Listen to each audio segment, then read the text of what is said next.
Hello world of YouTube, and welcome to a special surprise episode of Tier Time, the show where I get niche with it in a tier type fashion. I'm actually planning on having 2 episodes this month now, one to tie into the 2012 nostalgia, and one to be timely music, I guess, discussion in the form of the bands I saw at Riotfest, because I was at Riotfest this past weekend with John from ARTV. He asked me if I wanted to go.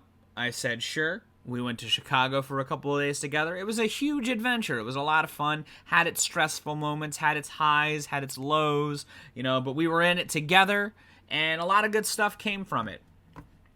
And throughout the weekend, we saw many bands. Not as many bands as we initially were going to see, because we had plans to go to a lot more bands than we ended up going to, just because the weekend was so chaotic. More chaotic than either of us would have expected, a lot more draining than either of us were preparing for, given things that a lot of you probably know happened during a certain band set that kind of permeated throughout the entire day, and remnants of it throughout the weekend.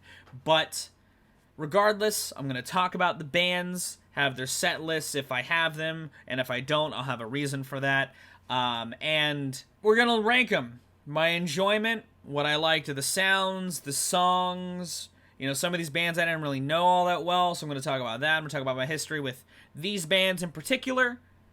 And let's get into it. Day 1, we wake up, ready to go. Raring to get there early enough to catch Pale Waves' set. That didn't happen. But I did hear the echoes of their set while I was waiting to get in. But we did catch Holy Fawn's set. Their set was longer than this. I don't know why it only has this, but I liked their set a lot. I'm not that familiar with the band. I had heard a couple songs. John and I listened to a decent chunk of the new record in the Airbnb together the night before to kind of familiarize ourselves both more with the band. I think John liked them more than me, but I was definitely much newer in the camp of their music. But I liked it. I liked their set a lot, man. They killed it, in my opinion. I think that their sound was really good live. Their whole dense and ambient guitar, shoegaze-inspired heaviness. The band had this palpable energy. Their bassist was fucking getting it. I liked their vocals. I liked what I'd heard. I want to listen to more of this band. I'll talk about their new album in the listening log update for the month, because I'll be spinning it more after sampling some with John, because I really liked what I was hearing. And I liked this. This was a great set. I'll do that sometimes. I'll see bands I've heard of or know very little about live just to sample them. And it was a great day for them. They definitely came to play, and they did a great set.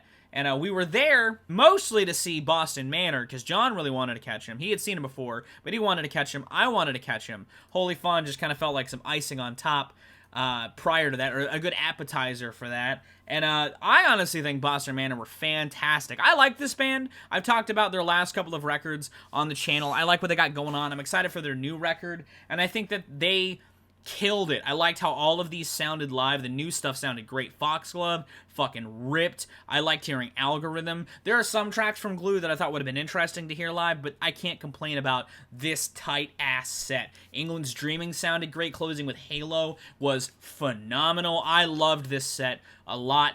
And fun little story, John and I both saw the guitarist hanging around Chicago the rest of the weekend. We had meant to say something. We didn't. We saw him outside of one of the record stores, and dude looked like he was having a great time. I saw him before the 9 Inch Nails set as well, during the Yeah Yeah Yes performance, and I meant to say something then, but again, I was kind of caught off guard seeing him, and so I didn't say anything, but he seemed like a cool dude, and it was chill. They were great. I thought it was a great performance. I'd see them live again for fucking sure. Putting that in the A tier. I really liked it. I thought it was a highlight for me for sure. Only upped personally for me by the next band I'm going to talk about. This is a point during the weekend where John and I diverged. He was standing in line to get merch. That's where he got me this shirt. This was the first must for me. Also, I know 9 Inch Nails is already in the S tier. I haven't addressed that yet. I'll talk about their set, but they're my favorite band, so they're going to be in the S tier. It was a fucking awesome performance. But Algiers, my first must-see of the entire festival. I love these guys. You guys know that. I think that they're an incredible band. You'll notice I haven't flashed to their set list yet, and that's because it's not posted online, which is a huge bummer. I do remember a handful of the songs. They played a couple tracks from Underside of Power, but it was a great set list either way. adored this. Highlight of the festival. I got front and center, and it wasn't the only show I was front and center for, near the front, but I loved it. I loved every second of it. The energy was just visceral. Their bassist and keyboardist were trading places. They were flipping samples. Instruments were just being passed around. It was a great energy. It was a great vibe. I loved seeing them perform. You could see this real raw passion in their performance. It was incredible. Again, the bangers knocked, and the overall tone of the set was just very bold, and I loved it. I loved every second of it. I thought it was fantastic. Easily one of my favorites of the festival. It's going right up there in the S tier. I would see them again in a heartbeat. I doubt that they'll tour in Indy, but I would love to see them live again. I'd love to hear more of the new stuff when it drops in a live capacity, I'm sure, because everything you guys played was incredible. It was cool to watch you guys set up, warm up a little bit. It was cool. It was a dope ass set, honestly. Like, it was a great experience. I love that I was there for that, because you guys know I love Algiers. Album of the year. Their first album, loved The Underside of Power. I even liked their last record, There Is No Year, even if I didn't like it as much. And I love the new track. I think it bangs. So I'm very excited for new Algiers.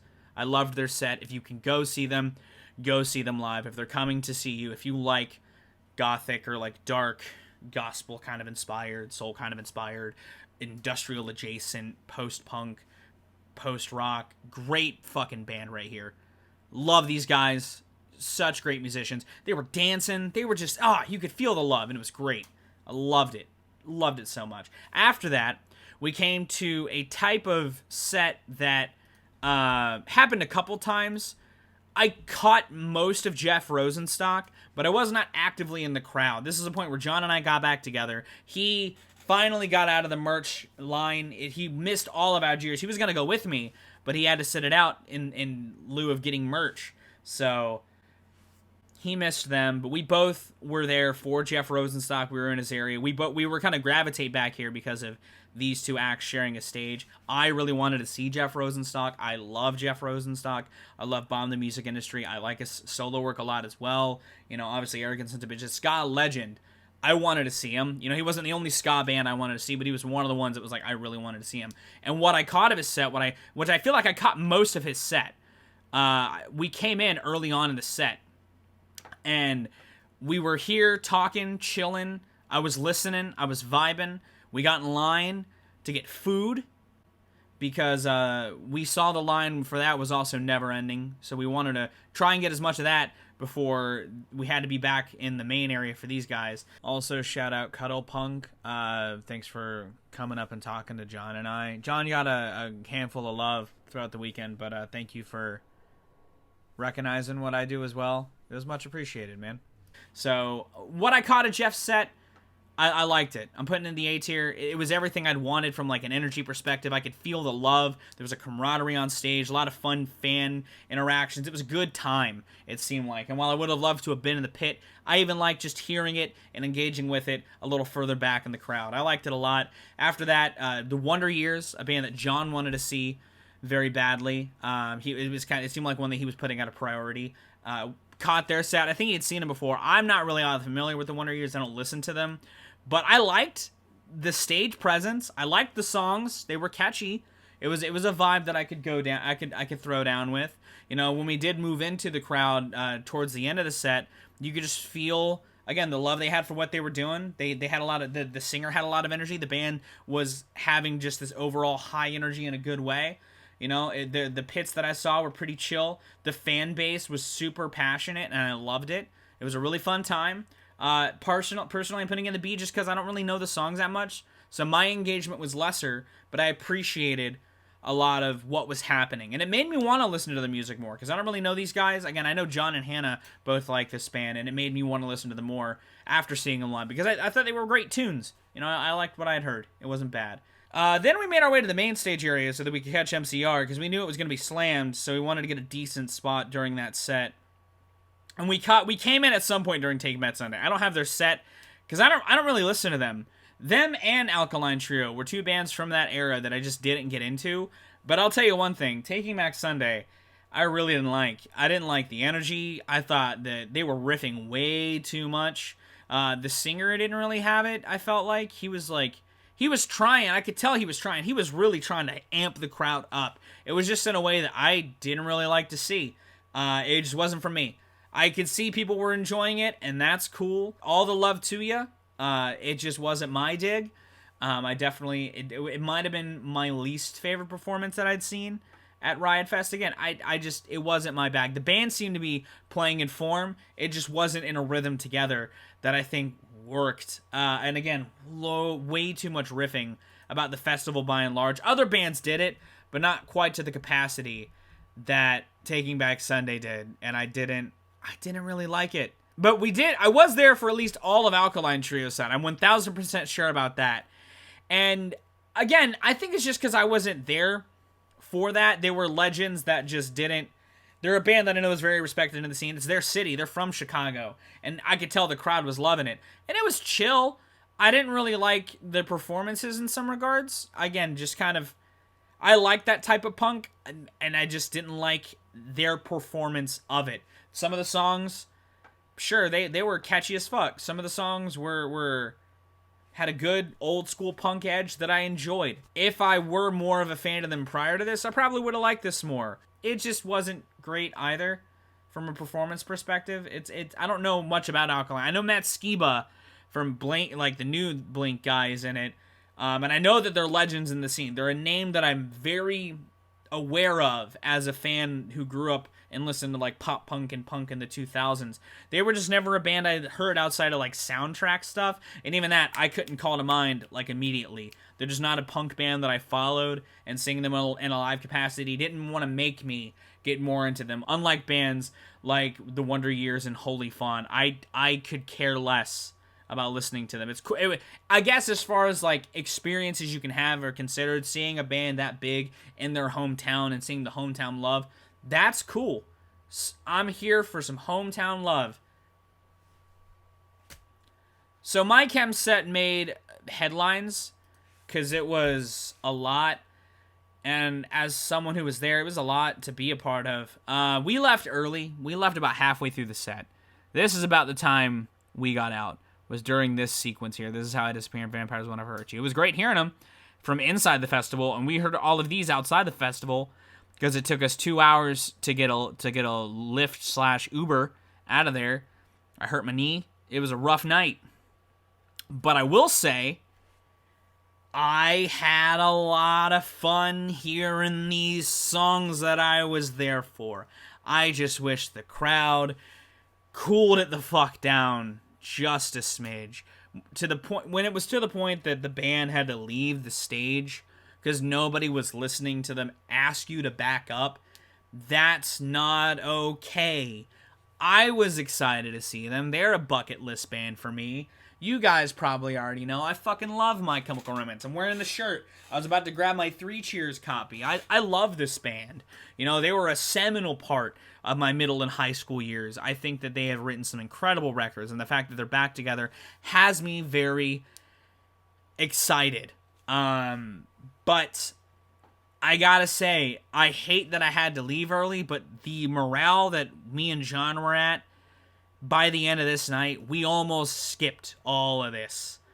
We was a strong considering who was closing out the festival. That was a big thing for me. But like we hated being there.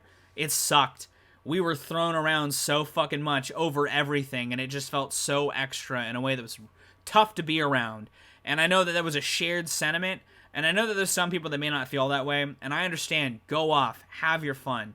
Just like the band was saying, just try to think about everyone that's there. You know, keep people's safety in mind, you know?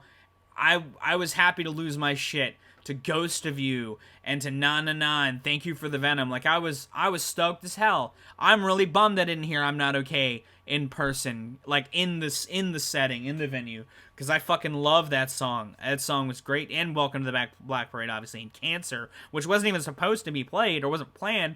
But I think they did just because it was such a chaotic set. They had to try something, you know? It was cool to hear the new song live. I liked it in a live setting. It worked. The crowd was already amped as fuck for it. And had I been there for the full set, this could have been an S. But I'm putting it in the A.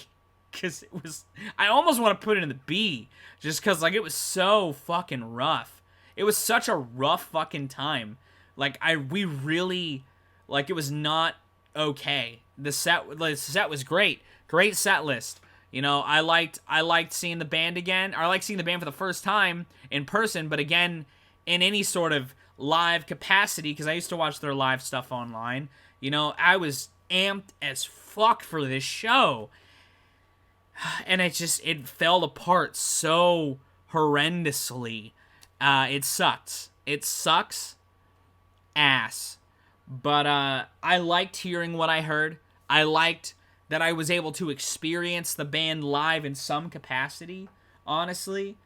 Like, again, it could have been an S. I'm putting it in the A. Some may say that's bold. I don't know. What do you think about that in particular?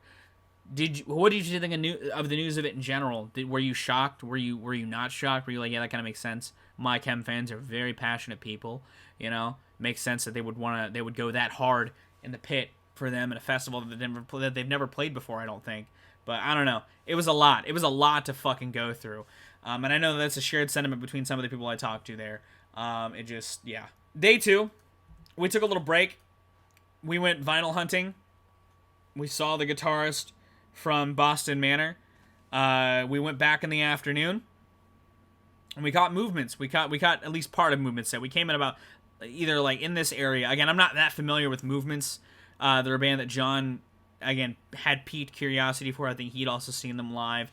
I liked it. I thought it was a good set. Again, it's similarly to the Wonder Years. I liked it enough. I liked the crowd energy. It was a lot of fun. It was a really good time. You know, I'm putting that in the B tier. I liked it a lot. It was good. The crowd had a lot of love for what was going on, and I liked it. Actually, I kind of want to put it in the 8. Nah, I'll put it in the B tier. But I mean. Yeah, I'll put it in the B tier. I liked this a lot. I do want to check out more of this solo stuff. I kind of wish I caught the whole set. But what I heard was really good. They had a lot of love for what they were doing. I liked their presence. I liked their energy. It was really good. It felt good for that time of the day as well. I liked it. It was a good point in the day. And it was a good way to start the second day before we went into one that I know John was stoked for, and I was also stoked for. The Menzingers. Philly pop punk band. They played their album On the Impossible Past in full. This... fantastic show. Really, really, really good show. I loved the band's interaction. The band cared a lot about the crowd. They were checking out on the crowd throughout the entire performance. They were signaling to people. You know, they were as engaged with the crowd as the crowd was with them. The fans were happy to be there. The songs fucking ripped. This was a very, very good set. This was a very good set to me. I enjoyed so much about it. I enjoyed the overall tone of the show. There was this like upbringing energy to a lot of it. The band were happy to be there, and it was cool I think that they had really enjoyed playing this album in full in a live capacity. They seemed to really like that aspect of it, and it was cool. As somebody who's heard at least one album in full prior to this in the form of Rush's Moving Pictures, I like the idea of hearing an album in full live, and I think the band killed it, honestly. I liked it a lot. The more I think about the set, the more that I really like it. And I think I'm going to put this in the S tier. I wasn't going to originally. I was going to put this in the A tier. I was going to be like, this is an example of like the crowd energy enhancing the band's performance, but that puts it above My Chem in my opinion. It was a really fucking good show. I liked this show a lot. After that, we kind of hung out because we were jumping and having a hell of a good time in the pit and the Menzingers.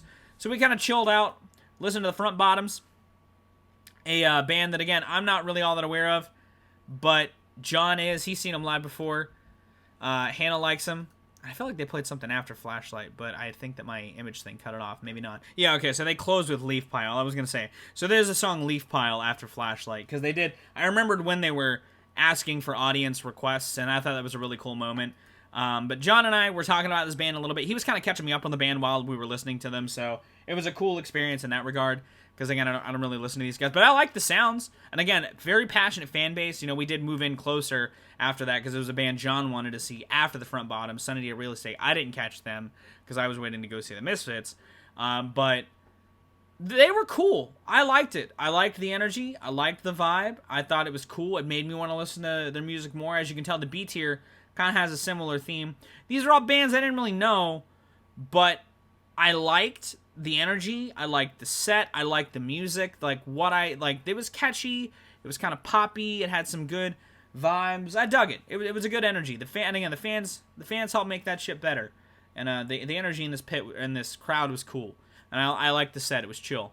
It was chill. Again, don't know much about him, or if anything, nothing that John didn't tell me. So, you know, I'm full disclosure. I'm editing this in post, and I'll try to keep their placement in the frame consistently in the video. But I didn't talk about Go-Go Bordello. I originally was not going to talk about them or Taking Back Sunday, but I felt like if I was going to talk about Taking Back Sunday, I should talk about Go-Go Bordello, because it's similar set, similar mindsets going into them. I don't really know Go-Go Bordello. Again, they're another name that I've heard a lot. And again, sure, similarly to Taking Back Sunday, I'm sure I've heard Go-Go Bordello songs, because I've gone on some weird rabbit holes as a teenager musically. They're just not a band that I follow, to be honest. And while their set was going on, I was into it. They were awesome. As far as a band keeping it loose and improvising, this was the way to do it, not what Taking Back Sunday was doing. They did their own gassing up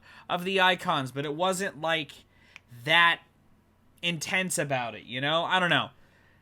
I liked their set a lot more. It was a great energy. You know, the crowd was loving it on both sides. They had control of both halves of the stage, something that I don't think would have been the case with Taking Back Sunday. It just seemed like it was an energy all its own. And maybe I'm wrong again, just because I wasn't feeling Taking Back Sunday, but I was deeply invested in what Go-Go Bordello had going on. I love this set. If you couldn't tell already, it's going to be an S.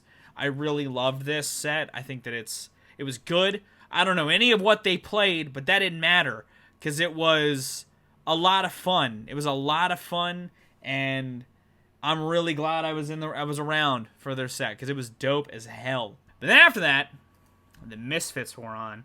The original Misfits reunion. Now, similarly to the My Chem set, in some ways more than others, I ended up leaving this set between Walk Among Us and the Encore. So I missed all of these, which sucks, because I wanted to hear Die Die My Darling and Last Caress. I didn't even hear that. I left around this area here.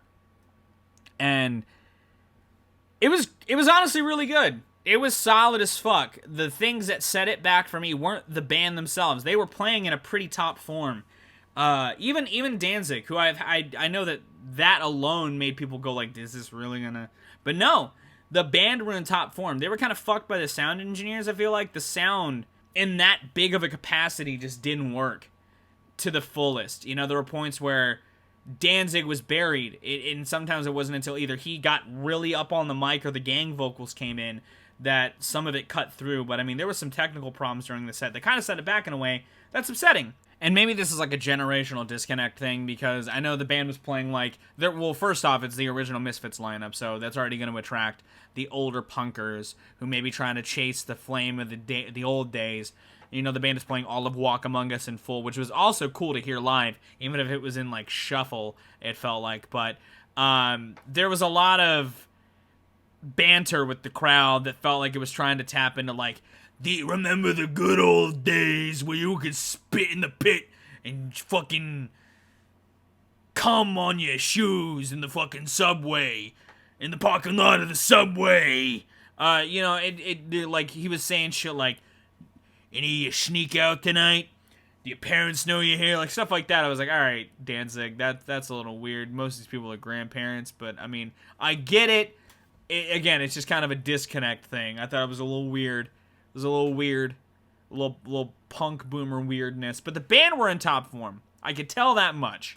Amidst the oddities and all that shit, the band were in top form. Astro Zombies, Night of the Living Dead was actually really fucking good. Vampira, the crowd was eating it up. It was a great... Again, in a punk setting, the gang vocals shit works. That shit worked in a stadium setting. It was a very conflicted set. I liked more of it than I didn't. Some of the energy was just really, really, really fucking weird in a way that could just be like a generational disconnect thing. I'm putting it to B because it really wasn't that bad. Day 3. Last day. Again, started it late.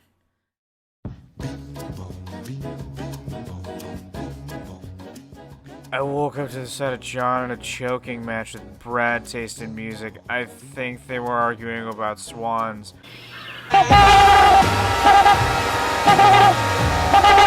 But then we made up and hung out and became friends, and we got some pizza. And don't forget that P-I-C-C.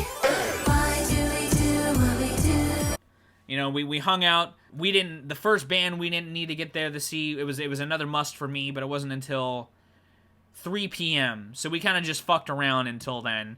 But when I got there, because John had to go back to the hotel, so he ended up going, then coming back and finding me. But I Less Than Jake was a must for me. They're a childhood band. I almost talked about Hello Rockview last year for a classic breakdown, and I still plan on doing it at some point. Not just because it was impactful for me. I've had their first couple of records in my rotation since high school, on top of shit like Anthem and all that. So they have a great catalog, in my opinion, as far as ska legends go, third wave ska legends go, and I love this band. I cried during their set. It was great. I had a great time. Childhood dream fulfilled. They killed it. I loved the set. That set is incredible. Johnny Quest Thanks for Sellouts into a new song that also slapped. Dude, this is a great fucking show. Anyone who says otherwise is a fucking liar. I love this set so much. Incredible. Palpable energy, palpable love that you can tell they were happy to be there. They were great at gassing up the crowd and vice versa. There was a lot of energy trading. Loved it. Loved it. Dream fulfilled. Couldn't be happier with that set. After that, I linked up with a buddy, Brady Madison. Gave me some lovely Nine Inch Nails pins. Genuine guy. I didn't get to talk to him much throughout the festival, but I did want to go see him at least one point. I linked up with him. We talked. We hugged. We talked for a while. And then we caught Jimmy Eat World's set, which John and I were like third row from the front for. And man, was that crowd into it. I like Jimmy Eat World. I think they've got some great songs. I think they've got some pretty good records. They've got a couple great records in their discography from what I know. I don't know all that much. They're a band that I spun recent stuff, spun some classics. Yeah, but man, live, that's it, dude. I had a great time. Yeah, I got the shit kicked out of me, but that pit was a hell of a good time. If we're talking like crowd energy alone, this shit's an S. I'm talking, we were somewhere in the crowd of pixels around here, and the crowd looked like this. This shit's an S plus. No, it's not better than Nine Inch Nails. But it was these one set that took me by the most surprise, if only because it was really good. It was really, really good. The crowd was having a fun time. John got kicked in the face by a crowd surfer. A lot of shit happened. We were in the front, so we were helping crowd surfers. And there were a lot of crowd surfers. During the middle alone, we were just passing people. It was a lot. Caked in the heat, because this was the hottest day of all the days in the festival. But honestly, had a great time. Again, well organized, fun, good energy, killer set too, honestly. I liked a lot of this. You know, if I were to put it down to an A, it would only be because some of the stuff I don't know all that well, but it translated live. And the stuff that I knew, that I heard live, incredible. Screaming pain at the top of my lungs, never felt better. Let me tell you. It was a good set, though. I really liked it. It was a standout. Thinking about it, I didn't love it as much as any of these. But I liked it on par with all this. You know, the crowd work, I would say, was better this than My Chem, but the My Chem songs I liked more than the Jimmy Eat World songs. But I would say they kind of equate out if I'm comparing these two, because these two were on similar stages. There was a large turnout for Jimmy Eat World, and it was dope. I really liked the pit in that show. As chaotic as it was a lot of fun. Most fun I've had in a pit in a long time. And then in a post Jimmy Eat World haze, I kind of hung back. I went to the restroom. You know, I kind of recharged. John stayed. He went with me, but then he went back to where Jimmy Eat World was so that he could be ready for the Yeah Yeah Yeahs, because that was another must-see for him. But I hung out in the same area. I was on the Nine Inch Nails side of the stage because we were kind of just in that area all day.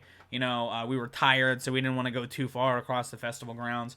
But that whole pocket of Jimmy Eat World into Sleater Kenny into the Yeah Yeah Yeahs into Nine Inch Nails. We were just kind of hanging around in that pocket for most of the last day. And I'm not trying to say this to be as a dig to Carrie or Corin, because I love them. I adore them. I adore Sleater Kenny. I think that they're a fantastic band. Part of me was knowing they were going to rip. It was just going to be bittersweet because of Janet. And I know that may sound weird or bitter to say. Just as a drummer, it sucks to see a band who did really well with a really good drummer still rip in a live setting. They killed it. These songs rocked. The stuff that it was a good spread of old and newer stuff. Even the stuff from the records I don't necessarily love worked well in a live setting. You could tell their energy was just there. They were happy to be there. They were happy to play, rip. Their guitars fucking sounded awesome, and I loved it. I loved their set. I'm not gonna lie. Even if I wasn't in the pit, I could feel the love. I could feel the energy. I could feel everybody just having a good time. And just the songs killed it. I loved it. I loved every second of it. I kept moving closer the more the set was going on because I hung out in the back because I was still beat to shit after Jimmy Eat World. I was there, to eventually move up to see Nine Inch Nails, but I did it prematurely because that's how much I was loving their set. Their set was really, really good. I was loving hearing it. I'd see them again live, to be honest. I thought that they were awesome. If they're ever in the area, I doubt they would be because again I live in Indy. But I would see them live again. It was really good. Their backing band was tight in the pocket. Their drums were actually really awesome. I loved it. I loved it a lot. Their crowd work was awesome. Good stuff, man. Really good stuff. They seemed to just care for the whole experience, and I loved it. After that, another band that's huge. I don't really know much about. The Yeah Yeah Yeahs. Obviously I know Maps because of Rock Band, but I actually knew Heads Will Roll. And John had showed me a couple of other songs, we listened to Burning the night before. I liked this. I liked this a lot. I thought that they sounded really good. I was getting into the songs that I did know that were a surprise to me. I was jamming to. I loved the band's energy. Karen had this dope-ass outfit on. I loved how she sounded. She sounded really, really good live vocally, too. Her notes were just hitting the right strides. The band was awesome. Top form. Loved this performance. I definitely would have loved it more had I known more of their stuff. But hey, man, major props, dude. You guys killed it. A great opening act for Nine Inch Nails, too, because the noise was there. Very noisy, very kinetic. Good synth work, good synth play. Great crowd work when they had it. They even emphasized this was their first show. For it being their first show in the U.S. in a long time, that is how you do it. They killed it. Bonafide interested fan here. Now, I want to spin their catalog and get into this band after seeing them live. They kicked a lot of ass. Out of the bands I didn't really know. I don't know the Menzingers that intimately. I do like the Menzingers, but seeing them in that capacity enhanced my love of them more. Going in knowing next to nothing and walking out loving it that much. Dude, insanely good show. Now, like I said, you already know it's in the S tier. They're my favorite band of all time. I've seen them once live before, during the Tension Tour.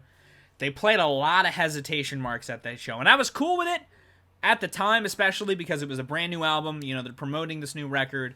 But I will say, this set blows that one out of the fucking water, dude. While they were missing one of their staples, Terrible Lie, I feel like with what they were aiming for, with the kineticism and the energy of this show, this is a vacuum-sealed, tight set list of staples, of popular songs, of deep cuts. You could probably consider a copy of a deep cut at this point, but it was also a single in its time. Rarities that I know they've been breaking out now, but for the longest time were not broken out. These two together pair like fucking wine, dude. I cried 3 times during this set. And I know it's partially because they're my favorite band. Been going through a lot, so I needed this. But when I tell you, this set really just, I felt so invigorated. I had to drive home from Chicago after this set, not even a fucking problem. Like, I felt so full of energy and just life after seeing them, after going through this incredible set list. Like, man, it was in fucking sane. The band was in top form. The crowd was loving it. I was loving it immensely. It was a great time. It was an insanely good time. Obviously, I'd see Nine Inch Nails again. I'd see them again in a heartbeat. If they were playing indie tomorrow, I would cancel my stream plans as of posting and filming this and go see Nine Inch Nails live, and I'd hope you'd understand. But no, it was a great show. Kicked a lot of ass. Again, that set is just oozing with insanity for how good it is. The new shit sounded incredible. The Lovers, Less Than, God Break Down the Door, Shit Mirror was awesome, especially after Closer with the Only Time interpolation. Hearing Burn live was cool. Sanctified, the version of Sanctified they played ripped. It was that same like synth pop style as that version I talked about in my ranking the songs video, but it had a little more edge to it, which kind of fit because they played a lot of the Downward Spiral on this set, so it kind of fit going into March of the Pigs and after Heresy. Insane set though. Loved it, loved every minute of it. Glad I got to see them live again. You guys know I love Trent Reznor and Atticus Ross. They're incredible. But that was my experience with Riotfest. I had a lot of fun. It was great to go to a festival again. I hadn't been to a festival since Mayhem of 2011, I want to say. So it's been over 10 years since my last festival. And I gotta say, I walked away feeling pretty damn good. I got a lot of good shit. Got some cool merch. Obviously, I got this shirt. I got a Nine Inch Nails and a Less Than Jake shirt as well. I almost bought a second Nine Inch Nails shirt, and I ended up not doing that. But still, killer shit. Did you go to Riot Fest? Did you wish you went to Riot Fest? Have you gone to any concerts lately? Let me know in the comments down below. If you like this video, give it a like. If you want to see more of my music, gaming, and general nerdery content, be sure to subscribe. Special thanks to my patrons. If you want to join their ranks to get early access to content, exclusive content, or to help drive the community, it's linked in the description. On screen now, stuff to check out. I'm going to go. Actually, that stuff's going to pop up after I leave. You guys have good days, lives, and situations, and I'll see you another day.